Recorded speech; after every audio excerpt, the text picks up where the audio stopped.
আল্লাহ রাব্বুল আলামিন বলেছেন, ওমা খালাকতুল জিন্না ওয়াল ইনসা ইল্লা লিয়াবুদুন, আমি মানুষ এবং জিনকে সৃষ্টি করেছি শুধুমাত্র আমার ইবাদতের জন্য। তো আমরা এই আয়াত দ্বারা বুঝতে পারি যে আল্লাহ রাব্বুল আলামিন আমাদেরকে কিসের জন্য সৃষ্টি করেছেন? তিনার ইবাদতের জন্য। তো আমরা কোথায় আজকাল আমরা কোথায় রয়েছি?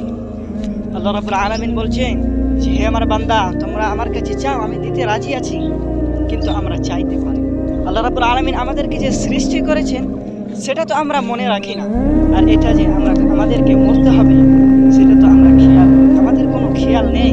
আল্লাহ রাব্বুল আলামিন বলেছেন, নাফসিন যায়িকাতুল মাউত, নিশ্চয় যার মধ্যে রূহ রয়েছে তাকে মওতের সাজা চাকতে হবে, তার উপর আসবে। আল্লাহ রাব্বুল আলামিন এটা বলে দিয়েছেন, এটা আমার কথা না এবং রাসূলের কথাও নয়, আল্লাহ রাব্বুল আলামিন স্বয়ং নিজেই এই আয়াত দিয়েছেন, এই আয়াত দ্বারা প্রমাণিত করেছেন যে ওমা খালাকতুল জিন্না ওয়াল ইনসা ইল্লা লিয়াবুদুন, মওতের সাজা সবাইকে চাকতে হবে, মওত থেকে কেউ বাঁচতে পারবে না। অতএব আমাদেরকে আল্লাহ রাব্বুল আলামিন যে সৃষ্টি করেছেন যে উদ্দেশ্যে, সেই উদ্দেশ্যটাকে আমাদেরকে পূরণ করতে হবে। আল্লাহ রাব্বুল আলামিন